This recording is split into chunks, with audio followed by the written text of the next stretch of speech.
하나님 여러분과 함께 하십니다. 하나님이 지금도 일하고 계십니다. 아멘. 이것은 우리의 믿음, 우리의 신앙 고백입니다. 하나님이 우리와 함께 계십니다. 하나님이 지금도 일하고 계십니다. 이것은 우리의 신앙 고백이고 또 우리의 소원입니다. 하나님이 그렇게 해주시기를 바라는 것이지요. 성경을 보니까 하나님이 함께 하시는 사람, 그런 사람은 다 형통했더라고요. 하나님이 함께 하신다는 것은 정말 중요한 일인데 그 중에 두 사람을 예로 들라면 하나는 요셉이고 하나는 다윗입니다. 창세기 39장에 요셉에 관하여 이렇게 설명합니다.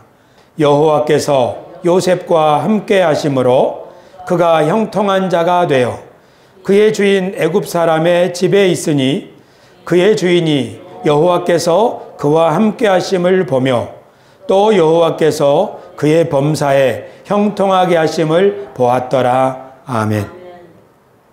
요셉은 애굽의 종으로 팔려갔는데 하나님이 그와 함께 하시니까 그 범사에 형통한 자가 되었고 그 종을 부리는 주인도 이 친구 보니까 하나님이 함께 하시는 것 같아. 그러니까 이 모든 일들이 저렇게 다 잘 되지. 그랬다는 거죠. 하나님이 함께한 요셉, 마침내 애굽의 국무총리가 되었고 그 애굽의 7년 환란이 임할 때 그 환란은 뭐였습니까? 가뭄이었죠. 애굽과 근동 전체가 가뭄으로 아무것도 자라날 수 없는 극심한 죽음의 가뭄이 닥쳤을 때 그 7년 환란에서 온 세상을 구원하는 생명의 부양자가 되었습니다. 하나님이 요셉과 함께 하셨기 때문에 요셉은 하나님의 일에 동참할 수 있었고 하나님은 요셉을 통하여 일하셨는데 우리 새소망 교회는 하나님이 우리와 함께 하신다는 믿음의 고백을 통하여 이 요셉의 복에 우리도 동참하기를 원하는 거지요. 또 한 사람은 다윗입니다. 사무엘하 5장 10절 같이 한번 읽겠습니다. 만군의 하나님 여호와께서 함께 계시니 다윗이 점점 강성하여 가니라. 아멘. 하나님이 만군의 하나님 여호와께서 다윗과 함께 하시니 다윗이 점점 강성하여 갔다고요. 다윗은 출신이 베들레헴 목동 아닙니까? 변두리지요. 그런데 그가 골리앗을 이기고 그가 사울 왕의 궁정에서 점점 지도자가 되고 그리고 이스라엘의 왕이 되고 그리고 마침내 하나님께서 이스라엘 민족에게 또 아브라함에게 약속하신 너 바라보는 동서남북을 너와 너의 자손에게 주리라 하셨는데 다윗의 때에 마침내 하나님의 약속이 이루어졌습니다.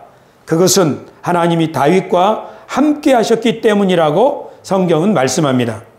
그러므로 하나님이 함께 하시는 사람은 형통한 자가 되고 하나님이 함께 하시는 사람은 하나님이 그를 통하여 하나님이 뜻하신 바를 이루신다. 성경은 그렇게 우리에게 알려주고 있으니 우리들이 하나님이 함께 하신다는 믿음과 또 하나님이 우리를 통해서 일하시는 그 축복에 동참한다는 것은 얼마나 놀라운 축복인지 모르겠습니다. 하나님이 여러분과 함께 하시고 또 우리들을 통하여 하나님이 일하신다는 사실을 우리는 항상 잊지 말아야 하겠습니다. 하나님은 요셉과 다윗뿐 아니라 어떤 사람들에게는 내가 너와 함께 하겠다 하고 직접적으로 말씀하십니다.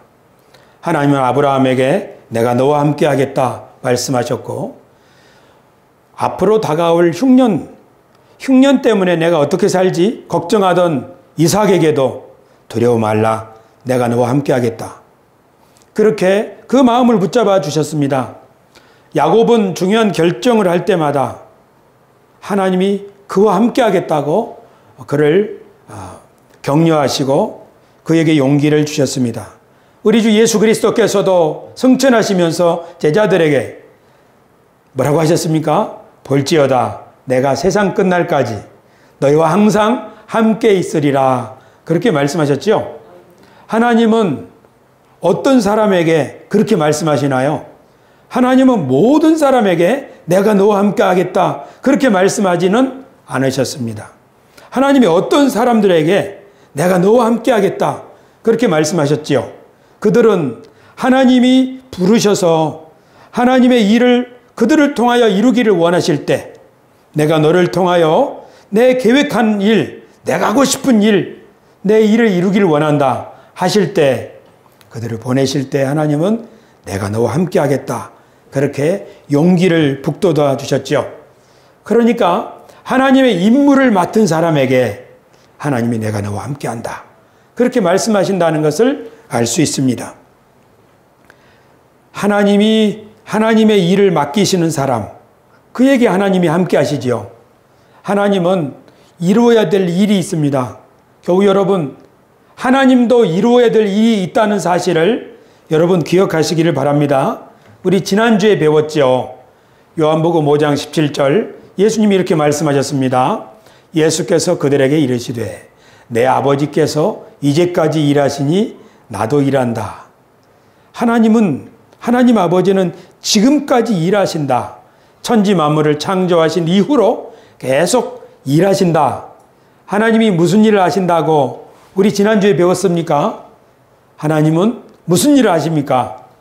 하나님은 하나님이 지혜와 사랑으로 만드신 이 피조 세계, 하나님의 세상을 다시 생명으로 충만하게 하려고 끊임없이 일하고 계시죠.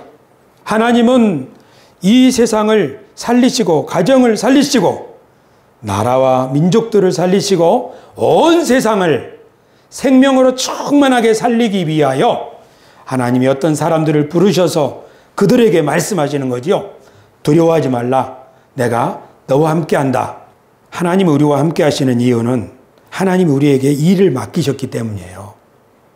하나님이 우리에게 무슨 일을 맡기셨냐면 하나님이 우리를 통하여 우리의 가정을 살리고 우리 교회를 살리고 우리에게 줄로 재어주신 그 구역을 풍성하게 회복하시는 일을 우리들에게 하라고 하시는 거지요.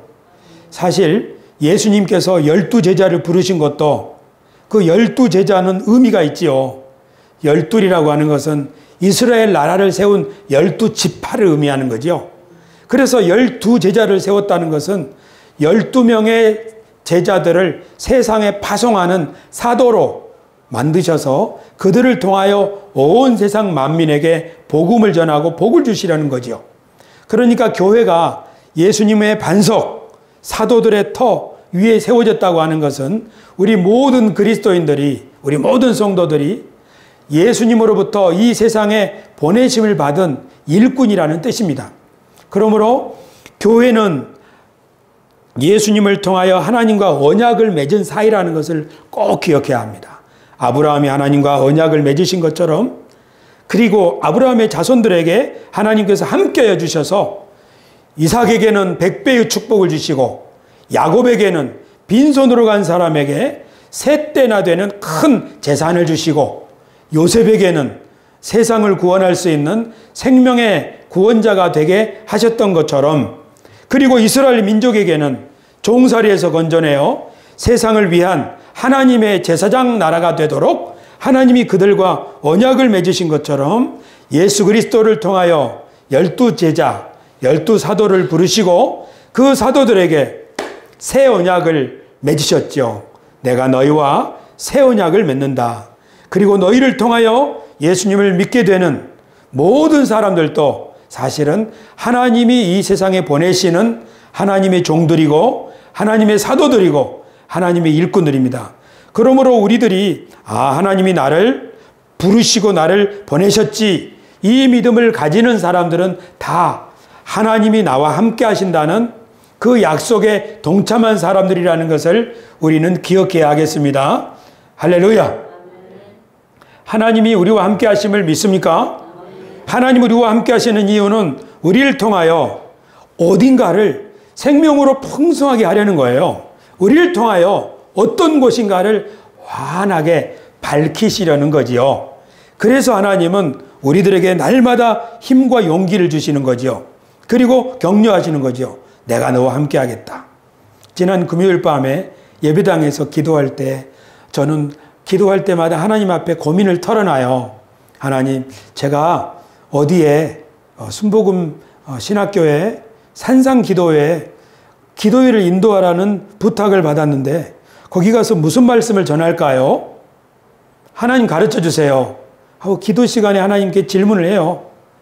계속 기도하면 하나님께서 마음속에 생각나게 하시지요. 그리고 우리 교인들을 위해서도 기도합니다. 하나님, 우리 교회는 젊은 사람들이 부족하고 어린 아이들도 없고 우리 어르신들이 점점 나이가 들면 이제 돌아가시면 교회가 앞으로 어떻게 될까요? 제가 어떻게 사역을 해야 되는가요? 제가 지금 바르게 하고 있나요, 하나님? 저는 어떻게 해야 되는 거예요? 하고 하나님께 기도를 하는 거죠. 그때 하나님께서 제 마음속에 주신 응답은 뭐냐면, 야, 너는 딴 사람 되려고 하면 안 되지 않냐? 나는 내가 너에게 준 소원이 있고 재능이 있고 은사가 있지 않냐? 너는 그것을 최선을 다해서 해야 한다. 그렇게 하면 너희 교회 성도들이 그리고 너희 교회가 해처럼 환하게 빛나게 될 거야. 그런가요? 그리고 그래서 제가 하나님께 기도하는 거죠. 하나님, 맞아요. 우리 교회가요, 이 동네에서 환하게 빛나게 해주세요. 우리 예배당도 환하게 빛나게 해주시고요.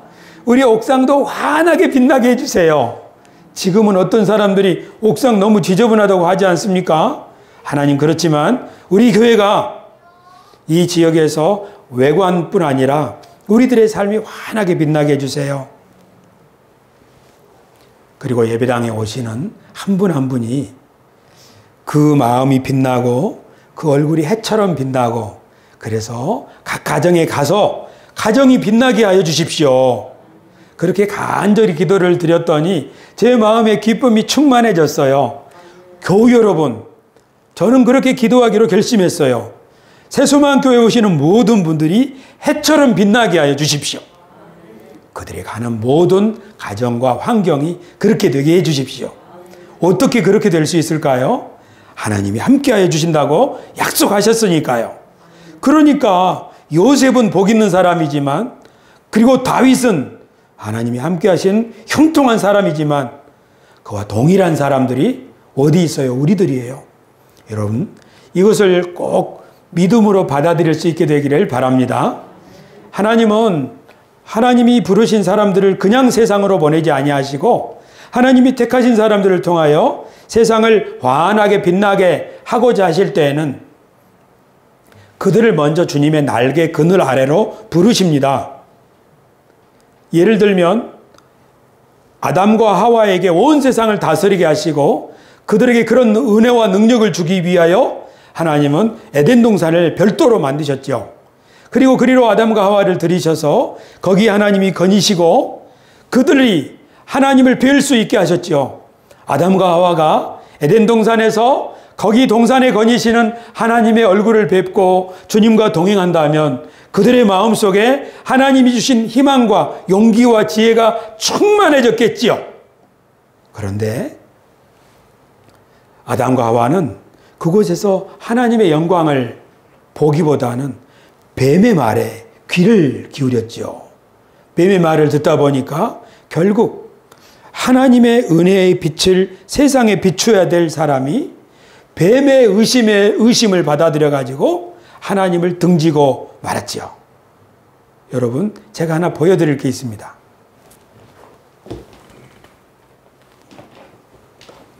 이게 뭐예요? 거울이에요. 뭐가 보이죠? 저 위에가 보이죠? 저는 이 거울을 제 발밑에 놓고요. 설교하기 전에 저 얼굴을 봐요. 머리가 흐트러지지 않았나. 우리들은 이 거울과 같다고 한 신학자가 말했어요. 하나님은 하나님의 영광을 이 땅에 비춰주시는데 하나님의 영광을 이 땅에 비칠 때 그 영광을 이 땅에 반사해 주는 사람,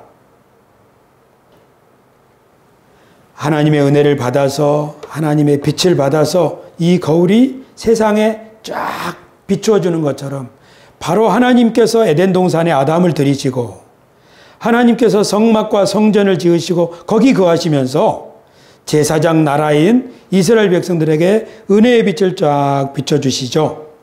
그러면 그 백성들이, 그 제사장들이 성소에서 하나님을 경배하면서 그 은혜의 빛을 받아가지고 환하게 빛난 얼굴로 가정을 축복하고 세상을 축복하고 할 때마다 온 이스라엘이 환하게 빛나겠죠. 그리고 이스라엘이 환하게 빛나면 온 세상이 빛나겠지요. 하나님은 그런 일을 하라고 하나님의 동산에 제사장들을 하나님의 성전에 가까이에 그 백성들을 부르셨죠. 그리고 이 거울은 또 무슨 역할을 하냐면 세상을 하나님께 보여주는 역할을 해요.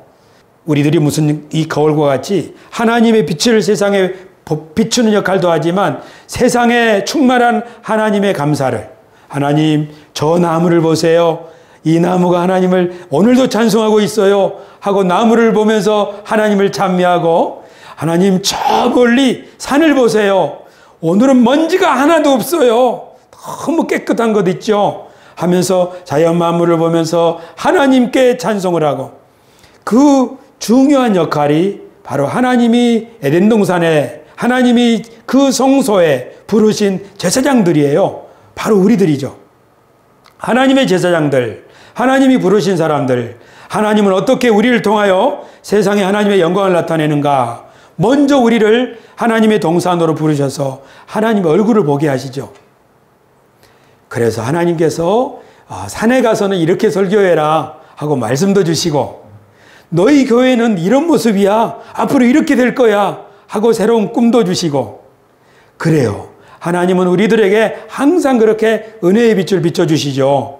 그러면 그 은혜를 받아서 어떻게 해요? 제가 그대로 산에 올라가서 또 설교하겠지요. 교회에서 설교하겠지요. 우리 집에 가서 그렇게 살겠지요. 그리고 제가 만나는 사람들에게 제가 받은 하나님의 은혜를 나누겠지요. 언제 그렇게 될 수 있나요? 하나님의 단에서, 하나님의 앞에서, 하나님이 나를 부르신 그 자리에서 하나님의 얼굴을 구할 때 하나님 우리를 그렇게 쓰시죠. 그렇게 또 하고요. 하나님께 돌아와서 고백하는 거죠. 뭐라고요? 하나님 보세요. 우리 집사님이 얼마나 하나님께 헌신했는지요. 한 주간도 승리했대요. 그리고요, 한 주간 동안 있었던 일들을 하나님 앞에 하나씩 하나씩 고하지요. 그렇게 하나님 앞에 영광을 돌려드리죠. 그러면 하나님께서 우리를 통하여 기뻐하시지요. 얼마나 좋은 일이에요. 이것이 하나님께서 아담과 하와를 에덴 동산에 들이신 이유이며, 하나님께서 이스라엘 백성들에게 성막을 지어라, 내가 거기에 임하겠다 하시는 이유지요. 여러분 이걸 믿습니까? 하나님이 우리를 이곳으로 부르신 이유이기도 합니다. 그런데 에덴 동산이나 성전, 성막 이런 곳은 위험한 곳이기도 합니다. 왜냐하면 잘못하면 에덴 동산에서 쫓겨나요. 또 잘못하면 하나님을 배반하면 성전에서 쫓겨나요. 이스라엘 백성들은 약속의 땅에서 쫓겨났지 않습니까? 아담과 하와도 마찬가지고요. 그러니까 하나님의 백성들이 하나님이 은혜를 비춰주시는 그곳, 거룩한 곳에 선다는 것은 위험한 일일 수도 있어요. 우리가 예배당에서 하나님을 예배드릴 때 어떤 사람들은 빛나는 하나님의 은혜를 받아서 충만한 복, 형통한 삶을 살 수도 있지만, 어떤 사람들은 하나님 앞에서 잘못 행동을 하다가 저주를 받을 수도 있다는 사실이에요. 이렇게 보면 하늘과 땅이 만나는 성전, 하나님의 영역과 땅의 영역이 만나는 에덴 동산, 거기에서 우리들이 어떻게 행하느냐에 따라서 하나님의 축복의 사람이 되기도 하고 하나님께 버림을 받는 사람도 될 수 있다는 사실을 우리는 생각을 해야 합니다. 그런데 아담과 하와도 쫓겨났지요. 그리고 하나님이 다시 부르신 아브라함, 그리고 아브라함의 족속들도 형통하다가 하나님의 말씀을 잘 순종하다가 결국 약속의 땅에서 쫓겨났지요. 그래서 어떻게 보면 이 세상의 사람들이 모두 다 하나님과 언약을 맺으며 살도록 지음을 받았지만 대부분의 사람들은 하나님의 언약을 깨닫지 못하고 자기 생각대로 사는 거지요. 그러나 우리들은 하나님의 부르심을 받아서 하나님이 나를 부르셔서 이 아름다운 세상에 살게 하셨으니 내가 하나님 앞에 예배하고 그리고 하나님이 주신 능력으로 봉사하는 삶을 살아야 되겠다. 그런 믿음을 가지고 살아가는 사람들은 다 형통한 삶 그리고 충만한 삶을 살게 될 줄로 믿습니다. 그러나 어떤 사람들은 하나님이 어디 있어? 그렇게 하나님을 믿지 않는 사람들은 알고 보면 이 세상의 우상에 또 사람들을 종살이하게 하는 그 죄의 종로를 달 수밖에 없습니다. 이 세상에는 하나님이 없다. 하나님 믿을 거 어디 있느냐? 어디가 하나님이 있느냐? 그렇게 말하는 사람들이 사실은 알고 보면 돈의 혈안이 돼서 돈 때문에 싸우고 더 큰 권력을 갖기 위해서 싸우고 그리고 쾌락을 위해서 가정도 무너지고 자기도 무너지고 그렇게 사는 사람들이 엄청 많습니다. 부자나 가난한 사람이나 마찬가지예요. 사탄 마귀가 지금도 에덴 동산에서처럼 사람들을 미혹하는 거지요. 그래서 어떤 사람은 자기 회사에서 기밀을 빼내가지고 경쟁사에 그것을 팔아넘깁니다. 돈은 많이 벌지요. 하지만 그 사람은 가장 소중한 걸 잃어버리죠. 뭐지요? 믿음을 잃어버리죠. 그 사람은 사람들의 믿음을 다 잃어버리게 됩니다. 어떤 사람들은 하나님이 우리들에게 주신 성, 생육하고 번성하여 땅에 충만하라고 우리에게 이 성을 주셨는데 사랑을 여기에 과도하게 집착하다 보니까 자기 자신도 타인의 가정도 깨뜨리고 그렇게 쾌락이라는 사랑이라는 이름으로 쾌락에 종살이하고 있는데 그런 줄도 모르고 그렇게 살아가고 있는 사람들도 많습니다.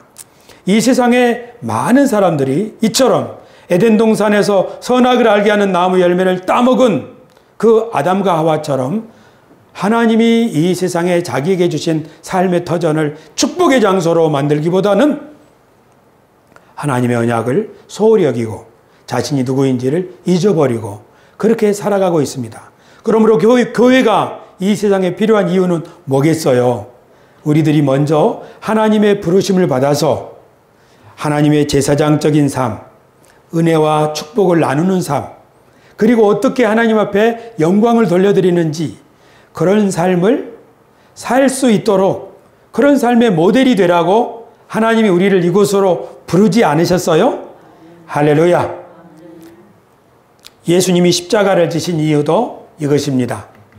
그리스도께서도 단번에 죄를 위하여 죽으사 의인으로서 불의한 자를 대신하셨으니 이는 우리를 하나님 앞으로 인도하려 하심이라. 아멘. 예수님이 십자가에 달려 죽으신 이유는 우리 죄를 대신하셨는데 우리를 하나님 앞으로 인도하려 하십니다. 하나님이 어디 계시나요? 에덴 동산에 계셨죠. 하나님이 어디 계시나요? 성전에 계셨죠. 예수님이 우리를 위하여 죽으신 것은 우리를 다시 하나님의 동산으로 인도하여 너에게 이 세상 모든 만물을 다스릴 권세를 주노니 가서 청지기로 대리인으로 번성하게 하라. 그런 제사장적 소임을 감당하게 하려고 대리인의 삶을 감당하게 하려고 예수님이 우리 죄를 위하여 대신 죽으셨다는 사실을 우리는 꼭 기억해야 합니다. 그러므로 우리가 예수님 믿는 하나님의 백성으로 산다는 것은 다시 원래 자리를 회복하는 거예요. 하나님이 우리를 지으셨을 때 원래 우리를 기대하시던 그 삶을 회복하는 거예요. 그래서 구원을 그렇게 정의한 거예요. 구원이란 하나님이 처음부터 우리를 위하여 계획하신 참 인간의 삶, 그것을 회복하고 살아가는 것, 그것이 구원입니다. 그러므로 주님이 우리를 죄 용서하시고 구원하신 것은 하나님의 대리인으로 살게 하시기 위함이니 우리를 이 세상에 보내기 위함이니 오늘 우리들에게도 동일하게 이렇게 말씀하시는 거예요. 내가 너와 함께하리라. 내가 너를 통하여 일할 것이다. 너는 빈손으로 지팡이 하나 들고 이 강을 건너지만 너는 반드시 거부가 되어 돌아올 것이다. 야곱에게 약속하셨지 않습니까? 그 약속하신 하나님이 세상 끝날까지 우리와 함께 하신다고 약속하셨으니 이 믿음을 가지고 사시기를 바랍니다. 제가 지난주에 빨강머리 앤이라는 애니메이션을 봤어요. 시간 많이 걸려서요. 이 애니메이션을 보면서 제가 마음의 감동을 많이 입었는데 그 중에 하나를 소개합니다. 이 빨강머리 앤은 어려서 부모를 아버지 어머니 다 잃고 나무집에 이렇게 식모처럼 어린 시절부터 이 집에서 일하고 그 집이 망하면 저 집에 가서 일하고 그러다가 보육원에 들어갔어요. 그런데 11살의 나이에 보육원에 누군가 사람이 필요하다고 아이를 하나 보내달라고 해서 간 것이 저 집이에요. 저 집은 시골인데 메릴라라고 하는 아주머니, 매튜라고 하는 아저씨가 살고 있는데 이 두 분은 남매입니다. 나이가 늙은 할머니, 할아버지인데 두 분 다 결혼을 안 하셨어요. 그러니까 나이가 들어서 이제 농사 일이 힘드니까 남자아이를 집에 입양해가지고 그 아이를 키워서 일꾼으로 삼으려고 한 거지요. 그런데 잘못 이야기가 전달돼서 여자아이가 온 거예요. 그 아이가 앤이라고 하는 빨강머리 소녀예요. 11살에 와가지고 이 집에서 세 식구가 함께 살았어요. 학교도 다니고. 그래서 이제 15살이 돼가지고 얘가 시골 학교를 졸업하고 이제 상급 학교에 합격도 했는데 국어를 워낙 잘해요. 그래가지고 신앙송을 참 좋아하는데 호텔에서 열리는 자선 행사에 신앙송하는 대표가 된 거예요. 그래서 많은 사람들이 모인 곳에서 이 아이가 신앙송을 멋들어지게 했어요. 많은 사람들이 박수를 쳐줬지요. 그런데 그 관객 가운데 그곳에 참여한 어떤 미국 사람이 부자였는데 이 아이 앤의 이야기를 들은 거예요. 원래 고아인데 보육원에 있다가 지금은 아주 가난한 집에 남매가 살고 있는 집에서 일하고 있다고. 그래서 이 미국인이 자기 집으로 저 아이를 입양하겠다고 사람을 통해서 전가를 하는 거죠. 그 미국인은 돈도 많고 만약에 앤이 그 제안을 받아들이면 신데렐라처럼 그 집의 재산을 다 물려받을 수 있게 되는 거예요. 그런 좋은 소식을 들고 와가지고 이 15살짜리 소녀 앤에게 야, 너를 입양하려고 하는 사람이 있으니까 가자 그러는 거예요. 너는 신데렐라처럼 그렇게 앞으로 멋진 인생이 열려있다. 여러분이라면 어떻게 하겠습니까?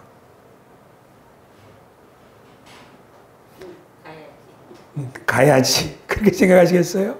그런데요, 이 부부는 이 나이든 메릴라 아주머니하고 매튜 아저씨는 이 아이를 친딸처럼 생각하는 거예요. 그래서 이 아이가 떠나가면 어떡하나 하고 너무 두려운 거예요. 그런데 이야기를 들어보니까 이 앤이 그 이야기를 듣자마자 그냥 눈이 반짝반짝 하는 거예요. 그런데 이 앤이 단호하게 저 안 갑니다. 저 여기가 저희 집입니다. 제가 아무 곳에 아무도 받아주지 않고 아무 곳에 갈 데가 없는 나를 이분들이 받아주셔서 여기까지 키워줬는데 내가 어디 갑니까? 그러는 거예요. 그러니까 이 남매가 얼마나 좋아하는지 좀처럼 말도 없고 웃지도 않는데 막 벽을 치면서 좋아하는 거예요. 그 장면을 보면서 천국이 저런 데가 아닐까 제가 그런 생각이 들었어요. 천국이 어딘가 불쌍히 여기고 서로 그리고 그 헤아려주는 마음으로 고마워하고 서로 즐거워하는 곳 그것이 천국이 아닐까 그런 생각이 들었습니다. 교우 여러분, 하나님 나라가 어디일까요? 하나님 나라는 서로 생각해주고 그 생각해주는 마음이 너무 고마워가지고 마음에 기뻐하고 감사하고 그런 사람들이 모여 사는 곳, 그것이 천국이 아닐까요?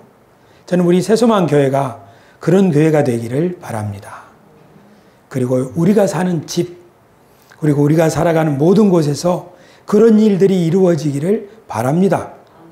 우리 김숙자 집사님은 가야지 하셨지만 그래요. 나 충분히 이해할 수 있어요. 하지만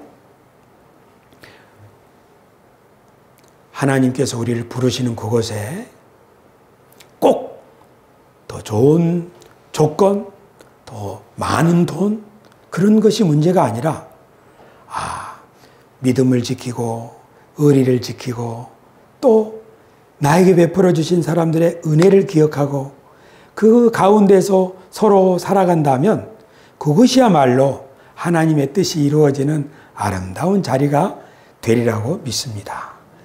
우리 교회가 어떻게 하면 빛나는 삶을 살까요?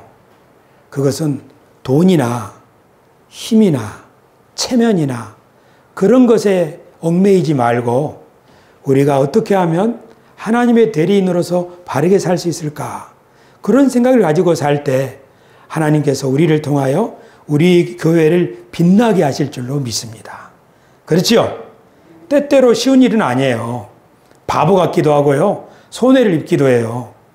그러나 그 쉽지 않은 일이기 때문에 하나님이 우리에게 말씀하시는 거예요. 내가 너와 함께 하겠다. 그러니 포기하지 말아라 하는 거죠. 지난 월요일 날 종로구에 있는 한국 기독교 기념관에서 목회자들이 모여서 간담회를 열었습니다. 그 간담회 내용은 뭔가 하면 교회 목회의 대물림, 세습이라고 하죠. 그것 반대하는 간담회였습니다. 제 포천에 있는 친구 목사가 그곳에 한 자리에 앉아서 자기 의견을 용감하게 발표했는데요. 우리나라의 이런 세습의 문제가 심각해진 것은 명성교회 때문입니다. 그 교단도 2013년도에 교회는 세습을 자식이나 사위나 이런 사람들한테 담임 목사 자리를 물려주는 것을 금지하는 법을 만들었지만 명성교회의 담임 목사가 아들에게 그 자리를 내주고 또 헌법에는 금지하였지만 그 헌법을 다르게 해석할 수도 있지 않느냐.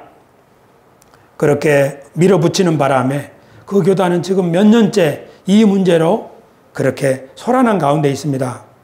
이 일에 용기 있게 나서는 거 쉽지 않습니다. 이 일을 한국의 많은 젊은이들이 교회가 회사야? 기업이야? 요새는 기업도 자식에게 물려주지 않고 공정하게 이렇게 운영을 하는데 왜 교회가 그렇게 하는 거야 하면서 많은 젊은이들이 실망을 하고 있지요. 그래서 제 친구가 몇 년 전부터 동기, 목회자들의 의견을 모아서 우리가 이 일은 일어나야지 않느냐 하고 끈기 있게 용기 있게 이 일을 하고 있어요. 저는 박수를 보내주고 싶어요. 예수님이 말씀하시기를 하나님의 언약 백성이라면 진실해야 된다. 아무도 보지 않는 은밀한 곳에서 기도하는 것, 은밀한 곳에서 선을 행하는 것, 그 하나님이 보시지 않느냐. 언약 백성들이라면 그래야 된다고 가르쳤지요. 그뿐만 아니라 바른 일을 위하여 박해를 받는 사람, 그 사람이 하나님의 언약 백성 아느냐. 그들은 복이 있도다. 주님이 그렇게 말씀하셨습니다. 우리 교회에서 무슨 일을 결정하든지 우리 앞으로 어디에서 무슨 일을 하든지 하나님이 우리를 예수 그리스도를 통하여 죄를 사하시고 하나님 앞으로 우리를 인도하셨다는 것은 우리가 다시 떳떳하고 그리고 용기 있는 진실한 제사장으로 살게 하시려는 거지요. 그러니까 눈앞의 이익에 흔들리지 말고 또 권세 있는 사람, 잘 나가는 사람에 휘둘리지 말고 바른 일, 정직한 일, 진실한 일을 위해서 우리가 용기를 내라고 하나님이 우리를 부르셨다고 저는 믿습니다. 우리가 그 일을 할 때 때로는 외롭고 때로는 인내해야 되고 때로는 겁나기 때문에 하나님께서 우리에게 말씀하시는 거지요. 내가 너와 함께하리라. 그러니까 우리 새소망 교회가 하나님 우리와 함께 하십니다. 그렇게 인사할 때마다 우리 마음속에 기억해야 되는 것은 뭐냐면요.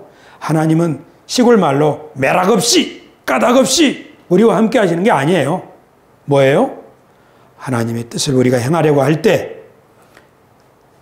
실망하지 말고 두려워하지 말고 그리고 낙심하지 말고 끝까지 그 일 감당하라고 우리에게 용기를 주시기 위하여 우리와 함께 하신다고 말씀하시는 것이니 우리가 맡고 있는 그 일 성실히 감당할 수 있도록 하나님 우리와 함께 하신다고 말씀하셨다는 것을 우리는 기억해야만 하겠습니다. 그때 하나님이 우리를 통하여 일하십니다. 그리고 그 하나님이 우리를 통해서 일하실 때에 우리 새소망 교회는 빛나는 교회가 되고 우리 가정은 번성한 가정이 될 줄로 믿습니다. 그리고 우리 얼굴은 해처럼 빛나게 될 것이고 우리 마음은 사자처럼 담대하게 될 것입니다. 그리고 가진 것이 없어도 진짜 부유한 삶을 누리게 될 줄로 믿습니다. 그리고 우리가 세상에서 고위 관직을 가진 잘 나가는 사람은 아니지만 하나님의 상속자들, 하나님의 자녀들로서 떳떳하고 의젓하고 당당하게 살아갈 수 있을 줄로 믿습니다. 이 세상에서는 비싼 차, 고급 아파트, 멋진 옷 그런 것을 가진 사람이 당당하다고 당당하게 산다고 생각하고 있죠. 그러나 우리 예수님은 가진 것이 없었어도 사도 바울은 가난한 그런 목회자였지만 왕 앞에서도 당당하게 사셨던 것은 하나님이 함께 하시고 하나님이 그들의 마음에 얼마나 큰 부요함, 얼마나 큰 하나님의 사랑을 충만하게 부어주셨기 때문이겠습니까? 그러니 우리 그리스도인들이 항상 하나님 앞에 기도하면서 하나님의 얼굴을 바랄 때 우리들이 마음속에 환한 샛별이 떠오르게 되면 우리들도 예수님처럼 빛나는 인생을 살게 될 줄로 믿습니다. 그러나 잘못 생각해서 예수님 믿으니까 나는 부자 될 거야. 그런 식으로만 생각하고 하나님이 기뻐하신 일을 선택하지 아니고 그냥 부자 되기 위해서 예수님 믿는다 하면 나중에 가룟 유다처럼 예수님을 배반하는 사람이 될지도 모릅니다. 우리 예수님이 우리를 부르신 것은 하나님의 언약에 동참하여 하나님 우리에게 맡겨신 일을 하라고 하심인데 그런 거 생각하지 아니하고 그런 각오 없이 신앙생활 그냥 생각 없이 하다가는 아이고 힘들다. 그리고 넓은 길로 가버릴지도 모릅니다. 중도에 탈락한 사람이 많은 이유가 그런 거지요. 예수님 믿으면은 이렇게 좋고 또 마음도 편안해지고 그럴 줄 알았는데 그런 거 상관없네. 그렇게 될 수도 있습니다. 그러나 하나님이 우리를 부르셔서 우리에게 하나님의 뜻하신 바를 이룰 수 있도록 진실하고 공평하고 따뜻하고 겸손한 신앙 가운데 행할 수 있게 하시는구나. 나는 누가 보든지 보지 않든지 누가 돈으로 유혹한다 할지라도 휘둘리지 말고 이 믿음의 길을 굳게 지켜야지 하나님께서 나와 함께 하실 거야. 그리고 이 나의 작은 순종에 하나님은 반드시 선한 열매를 맺게 해주실 거야. 그런 믿음으로 살아가는 사람은 하나님이 그의 눈에서 눈물을 닦아주시고 내가 너와 함께 한다고 반드시 위로해 주실 줄로 믿습니다. 눈물은 참 귀한 겁니다. 저는 이 눈물이 보석과 같은 거라고 생각합니다. 언제 눈물을 흘리나요? 해야 할 일은 있는데 내가 힘이 너무 부족해요. 언제 눈물을 흘리나요? 나 같은 사람에게 하나님이 이렇게 은혜를 주시나? 나 같은 사람에게 우리 교인들이 이렇게 은혜를 베풀어 주나? 나 같은 사람에게 저가 이렇게 신경을 써주나? 누구의 은혜를 힘입을 때 우리가 그걸 깨달을 때 감격의 눈물을 흘리지요. 우리가 연약할 때도 그렇고요. 그 모든 눈물들은 사실 너무나도 소중한 겁니다. 왜요? 우리가 하나님 앞에 우리의 믿음을 지키려고 하기 때문에 나는 우리 가정을 잘 지킬 거예요. 나는 내가 맡은 이 일을 성실히 할 거예요. 하지만 너무 힘들어요. 그때 우리는 눈물이 날 수 있어요.